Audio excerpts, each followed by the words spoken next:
The curious case of the red cent. Hello, dear viewers. Today, we're going to dive deep into an interesting English phrase, red cent.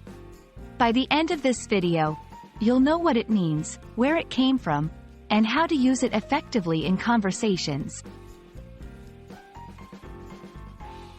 The phrase, red cent, refers to a very small amount of money. When someone says they don't have a red cent, they're expressing that they don't have any money or unwilling to spend any money on something. It's a way of emphasizing poverty or unwillingness to part with money. The cent in red cent refers to the 1-cent coin used in the United States, commonly known as a penny. Historically, the penny was made of pure copper, giving it a reddish color. Hence, the term red was used to describe this coin. Over time, the phrase began to symbolize a very small or insignificant amount of money.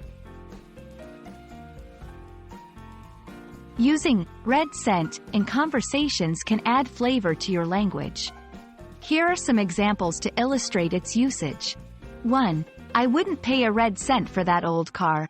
2. He claims to be rich, but he didn't have a red cent when I knew him. 3. I've searched everywhere, but I can't find a red cent.